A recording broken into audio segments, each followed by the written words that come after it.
जय जय श्री राधे, जय जय श्री कृष्णा। माघ मास महात्म। मैं याद दिला दूं आपको, कल माघी पूर्णिमा है। ये पूर्णिमा बहुत बड़ी पूर्णिमा मानी जाती है। इस दिन दान, स्नान, तप, हवन, पूजा पाठ, व्रत करके हम अपने पुण्य को बढ़ा सकते हैं और कुछ प्राप्त कर सकते हैं। अब अपने गणेश जी महाराज और गुरुदेव महाराज की वंदना करके हम अध्याय को आगे बढ़ाएंगे। नमामि तुभ्यम बुद्धि विनायक, पार्वती सुत जग सुखदायक, भक्तों का करते कल्याण, जय गणेश तेरी महिमा महान। बोलो गणेश जी महाराज की जय। गुरुदेव के चरणों की गर धूल जो मिल जाए, सच कहती हूँ मेरी तकदीर बदल जाए। बोलो गुरु जी महाराज की जय। 29वें अध्याय में हमने सुना कि गंगा यमुना का संगम बड़े पुण्य से प्राप्त होता है। इसमें स्नान करने से जन्म और मृत्यु से छूटकर ज्ञान प्राप्त करके मनुष्य तर जाता है और सभी जीव जंतु जिसमें कि ज्ञान नहीं होता वे भी प्रयाग में स्नान करके मुक्त हो जाते हैं और आकाश में तारा रूप में स्थित हो जाते हैं। इतनी बड़ी महिमा है प्रयाग स्नान की। 30वें अध्याय में आज हम सुनेंगे सभी गंधर्व कन्याओं का वटुक से विवाह और उनकी पिशाच योनि से मुक्ति।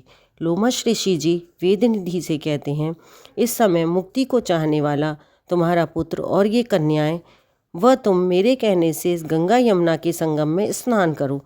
त्रिवेणी के जल के प्रभाव से तुम्हारे पहले किए हुए सब पाप नष्ट हो जाएंगे और इसके महाफल से संपूर्ण वैभव को प्राप्त करोगे।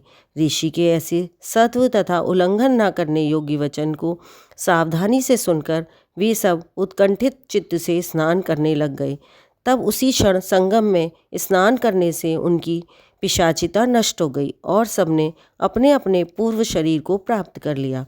वेदनिधि ने अपने पुत्र तथा दिव्य रूप वाली अति सुंदर कन्याओं को देखकर और प्रसन्नचित होकर प्रीतिपूर्वक लोमश जी को संतुष्ट किया और कहा, आपके अनुग्रह से, आपके कहने से ही ये सब बड़े पाप से निर्मुक्त हुए हैं। हे ऋषि श्रेष्ठ, अब इन बालकों के योग्य धर्म को कहिए।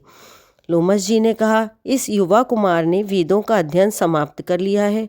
मैं प्रीतिपूर्वक कहता हूँ, अतः ये इन अनुराग करने वाली, प्रेम करने वाली कन्याओं का पाणी ग्रहण करें, इनसे विवाह करें।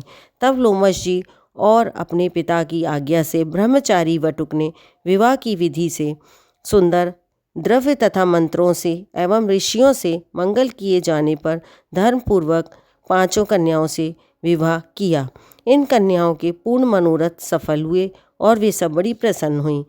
वह कुमार भी अति संतुष्ट हुआ। लोमश जी उनको आज्ञा देकर और उनसे नमस्कृत होने पर देवताओं से सेवित मेरु पर्वत पर अपने आश्रम को चले गए। तब हे राजन, वेदनिधि अपने पुत्र तथा 5 बहुओं को साथ लेकर प्रसन्नचित होकर कुबेर के नगर को गए। धर्म से वंचक, पिता का द्रोही, गुरु की पत्नी में रत, कन्या की बिक्री करने वाला, विष्णु तथा ब्राह्मण से द्रोह करने वाला मनुष्य भी इस पवित्र कथा को सुनकर शुद्धि प्राप्त करता है। कितना भी पापी मनुष्य हो, इस पवित्र कथा को सुन लेता है, वह भी तर जाता है। ये तीर्थ मनचाहा तथा मोक्ष फल देने वाला है तथा गोपनीय है। जिसकी श्रद्धा ना हो उनसे ये कथा गुप्त रखनी चाहिए। उनसे हे सूत जी के पुत्र, ये कथा कभी नहीं कहनी चाहिए।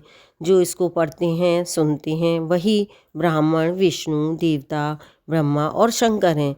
वही विष्णु का सायुज्य लोक प्राप्त करते हैं। यह पुण्य में है जो पापों को हरने वाली है। यह धन्य है जो बुरे सपनों को नाश करने वाली है। इस महात्म्य को सुनकर इसके पढ़ने वाले का पूजन करें। गौ, भूमि, स्वर्ण तथा वस्त्र देने से विष्णु भगवान प्रसन्न होते हैं। जो इस दिव्य महात्म्य को सुनता और याद करता है, वह सब पापों से छूटकर विष्णु लोक को जाता है और उसकी सब कामनाएं पूर्ण होती हैं। वह सुरलोक को विजय करता है, जो धर्महीन के लिए दुर्लभ है।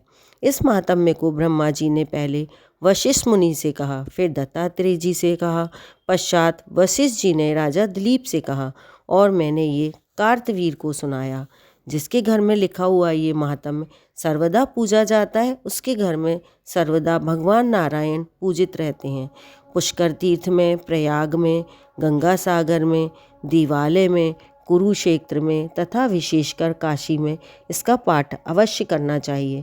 पुष्कर तीर्थ में ग्रहण में इसका पाठ करने से दूना फल होता है तथा जो मन लगाकर इसको सुनता है और पुराण वाँचने वाले ब्राह्मण का पूजन करता है तथा हे सूत जी के पुत्र, गाय, भूमि, वस्त्र, आभूषण इत्यादि अमूल्य पदार्थ दान में देता है, उसको किसी प्रकार की पीड़ा नहीं होती और यह मरने पर वैष्णव पद को प्राप्त होता है। माघ मातम में समाप्त। आज ये 30वां अध्याय समाप्त होता है। शास्त्रों में लिखा है कि जो पूरे महीने कुछ नहीं कर पाते या नहीं ये महात्म्य सुन पाते, इन आखिरी के 3 दिनों में सुनते हैं और जितना भी तप पूजा पाठ करते हैं उसका चौगुना फल प्राप्त होता है। आज हमारा ये अध्याय पूर्ण होता है। अगर आप हमारे इस चैनल पर नए हैं तो प्लीज़ हमारे चैनल को सब्सक्राइब करें, लाइक करें, शेयर करें। ये शेयर करके दूसरों को सुनाना भी एक पुण्य का कार्य है, इसलिए अवश्य करें। इससे हमें शास्त्रों का ज्ञान प्राप्त होता है और हम दूसरों को भी अपने सनातन धर्म के बारे में बता पाते हैं। जय जय श्री राधे, जय जय श्री कृष्णा, जय विष्णु भगवान की, जय माता लक्ष्मी की।